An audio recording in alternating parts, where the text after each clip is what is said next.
अस्सलाम वालेकुम, आप देख रहे हैं 14 न्यूज़ 18। नाज़रीन खबर शामिल करते हैं सियालकोट से। मुरादपुर के एसएचओ शहरी कैसर के दरमियान सुलह। डीपीओ फैसल शहजाद का बरवक्त एक्शन। सियालकोट के थाना मुरादपुर में पेश आए वाकये में शहरी कैसर पर पुलिस एहलकारों की जानिब से मुबैना तशद्दुद के बाद डीपीओ सियालकोट फैसल शहजाद ने फौरी नोटिस लेते हुए एसएचओ अकरम शहबाज को मुअत्तल कर दिया था। वाकये के बाद इंसाफ की फरहमी और मसालत के लिए मौसर इकदाम किए गए। शहरी कैसर को इंसाफ दिलवाने में ब्रादर सखावत मुगल ने भरपूर और तजही किरदार अदा किया, जबकि कमर आबिद भट्ट ने सुलह के अमल में मरकजी किरदार अदा किया, जिनकी कोशिशों से दोनों अफ्रीकैन को करीब लाया गया। खुशाइन बात यह है कि ये सुलह निकाश स्पोर्ट्स फैक्ट्री में मोअज़्ज़िज़ीन शहर, मीडिया नुमाइंदगान, सिविल सोसाइटी और कारोबारी बरादरी की मौजूदगी में खुशसलूबी तय पाएगी, जिससे इलाके में अमन, भाईचारे और हमआहंगी की फिजा को फरोग मिला है। बेशक अल्लाह ताला को दो मुसलमानों के दरमियान सुलह करवाना बेहद महबूब है और आज का ये अमल इसी कुरानी तालीम की रोशन मिसाल है। कैमरा टीम के साथ से बुखारी, 14 न्यूज़ सियालकोट। अस्सलाम वालेकुम, आप देख रहे हैं 14 न्यूज़ 18। नाज़रीन खबर शामिल करते हैं सियालकोट से। पुलिस की कामयाब कार्रवाई, ईद पर शराब सप्लाई करने वाला मुलजिम गिरफ्तार। डीपीओ सियालकोट की खुसूसी अहकामात की रोशनी में एसएचओ थाना सदर मियां अब्दुर्रज़ाक ने मौसर कार्रवाई करते हुए लाहौर से सियालकोट शराब की बड़ी खेप लाने वाले मुलजिम राहुल मसीह को गिरफ्तार कर लिया। इब्तिदाई तफ्तीश के मुताबिक मुलजिम ईद के मौका पर सियालकोट में शराब फरोख्त करने का मंसूबा रखता था। पुलिस ने कार्रवाई के दौरान मुलजिम के कब्जा से 150 बोतल कीमती शराब बरामद कर ली है, जबकि शराब की तरसील के लिए इस्तेमाल होने वाली कार भी तहवील में ले ली गई है। मुलजिम के खिलाफ मुकदमा दर्ज करके मजीद तफ्तीश जारी है। याद रहे कि ईद जैसे त्योहारों पर नाकिस और जहरीली शराब पीने से कीमती इंसानी जानों का ज़िया अक्सर देखने में आता है, जिसके पेश नज़र डीपीओ सियालकोट ने तमाम एसएचओ को मंशियात और शराब फरोशों के खिलाफ सख्त कार्रवाई के अहकाम जारी कर रखे हैं। कैमरा टीम के साथ सईद बुखारी, 14 न्यूज़ सियालकोट। अस्सलाम वालेकुम, आप देख रहे हैं 14 न्यूज़ 18। नाज़रीन खबर शामिल करते हैं पसरूर से। कैडेट कॉलेज में ISSB के बाकायदा तैयारी का आगाज कर दिया गया है। तलबा को पाक आर्मी, नेवी और एयर फोर्स के लिए मुकम्मल तरबियत फराहम की जा रही है। कैडेट कॉलेज पसरूर में न सिर्फ आला तालीम दी जा रही है बल्कि पाकिस्तान की मसल्ह अफवाज में कमीशन ऑफिसर बनने के ख्वाहिशमंद तलबा के लिए अब यहाँ ISSB के बाकायदा तैयारी का आगाज भी कर दिया गया है। यहाँ तलबा की फिजिकल फिटनेस से लेकर इंटरव्यू और साइकोलॉजिकल टेस्ट तक मुकम्मल रहनुमाई की जाती है। कैडेट कॉलेज पसरूर हुकूमत पंजाब की ज़ेरे इंतजाम चल रहा है। मसल्ह अफवाज में जाने वाले कैडर्स के लिए एक जदीद तरीन ISSB प्रिपरेशन सेल कायम कर दिया गया है। इस सेल में मॉडल रूम, स्मार्ट स्क्रीन और जदीद कंप्यूटर लैब भी कायम की गई है, जहां कैडेट्स को पाक फौज, नेवी और एयरफोर्स के तमाम टेस्ट की तैयारी करवाई जाती है। कैडेट कॉलेज में ISSB के दाखिले जारी हैं। कैमरा टीम के साथ मुस्कान गिलानी, 14 न्यूज़ पसरूर।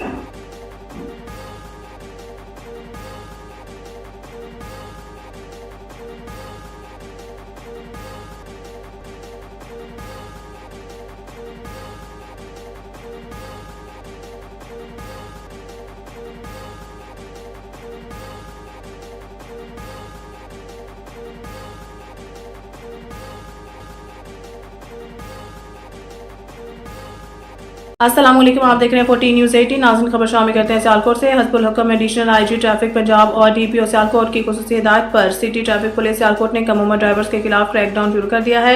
18 साल से कम उम्र बच्चे जो मोटरसाइकिल यहाँ गाड़ी चला रहे होंगे, इनकी गाड़ी को भारी जुर्माना करके थाना में बंद कर दिया जाएगा। पहले मरले में वालिदैन जुर्माना जमा करवा कर बयान हल्फी जमा करवाएंगे कि वो दोबारा गाड़ी अपने बच्चों को नहीं देंगे। DSP ट्रैफिक सियालकोट का कहना था कि कम उम्र बच्चों के खिलाफ बिलइम्तियाज कार्रवाई अमल में लाई जा रही है। अब तक PCO मोटरसाइकिल्स भारी चालान करके बंद की जा चुकी हैं। वालिदैन से गुजारिश है कि वो अपने कम उम्र बच्चों को मोटरसाइकिल और गाड़ी चलाने ना दें, वरना इनकी गाड़ी बंद कर दी जाएगी। इस मकसद के लिए शहर भर में नाकाबंदी और स्पेशल स्क्वाड तश्कील दिए जा चुके हैं, जो कम उम्र बच्चों की गाड़ियों, मोटरसाइकिल्स के खिलाफ कार्रवाई अमल में लाया जा रहा है। लिहाजा परेशानी से बचें और कम उम्र बच्चों को गाड़ी या मोटरसाइकिल चलाने के लिए ना दें। कैमरा टीम के साथ Saeed Bukhari, 14 news Sialkot.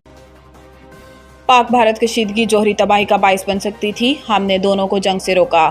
Trump Oval house में गुफ्तगू करते हुए अमेरिकी सदर डोनाल्ड ट्रंप ने कहा है कि जंगबंदी पर पाक भारत रहनुमाओं का शुक्रिया अदा करता हूं। ट्रंप ने कहा कि हमने पाकिस्तान और भारत को जंग से रोका। दोनों मुल्कों के दरमियान कशीदगी जौहरी तबाही का बाइस बन सकती थी। हम इन लोगों के साथ तिजारत नहीं कर सकते जो एक दूसरे पर गोलियां बरसा रहे हैं। अमेरिकी सदर ने कहा कि हम किसी से भी बेहतर लड़ सकते हैं, हमारे पास दुनिया की सबसे बड़ी फौज है। इसके अलावा ट्रंप ने कहा कि इसराइल और हमास के दरमियान जंगबंदी मुआहिदा जल्द हो सकता है, जबकि अमेरिका ईरान जौहरी प्रोग्राम मुआहिदे के करीब है। चीनी सदर से तिजारत और टैरिफ पर बात करूंगा। उम्मीद है तिजारत और टैरिफ पर अमेरिका चीन इख्तिलाफात दूर हो जाएंगे। ट्रंप ने मजीद कहा कि गैर मुल्की तालिब इल्मों को फिलहाल अमेरिका से नहीं निकाल रहे। हार्वर्ड यूनिवर्सिटी के साथ लड़ाई के बावजूद चाहता हूँ गैर मुल्की तलबा यहाँ तालीम हासिल करें। दूसरी जानिब भारत सेक्रेटरी खारजा विक्रम मिस्री ने पाकिस्तान और भारत के दरमियान जंगबंदी में अमेरिकी कोशिशों का सिरे से इनकार किया था।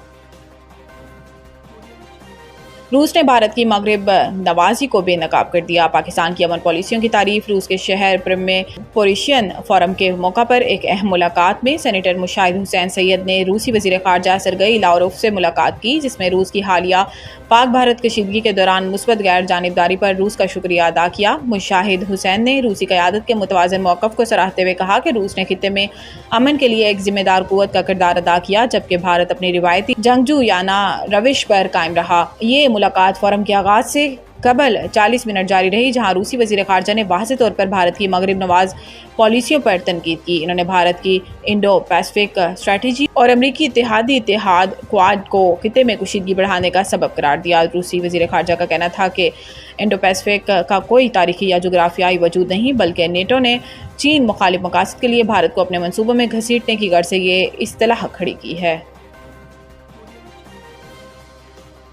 बिटकॉइन माइनिंग और आर्टिफिशियल इंटेलिजेंस को बिजली फ्राहम करने के फैसले पर IMF का इजहार तशवीश। रिपोर्ट के मुताबिक ज़राए ने कहा है कि IMF को एतमाद में ना लेने और बिजली टैरिफ पर हुकूमत से वजाहत तलब कर ली। ज़राए का कहना है कि IMF ने मुतालबा किया है कि कर्ज प्रोग्राम में रहते तमाम इक़दाम मुशावरत से किए जाएँ। ज़राए का कहना है कि बिटकॉइन माइनिंग और आर्टिफिशियल इंटेलिजेंस के लिए बिजली टैरिफ पर भी वजाहत तलब की है। IMF वफ़द से बिटकॉइन माइनिंग को बिजली फराहम करने पर वर्चुअली बातचीत होगी। ज़राए के मुताबिक क्रिप्टो करेंसी का स्टेटस ताहाल लीगल ना होने पर बिजली मुख्तस करने पर वजाहत मांगी है। वज़ीर ख़जाना मोहम्मद औरंगज़ेब और तर्जुमान वज़ारत ख़जाना हुकूमती मौक़िफ़ देने से गुरेज़ा हैं। मुआशी टीम को बजट पर मुज़ाकरात के दौरान IMF के सख्त सवालों का सामना है।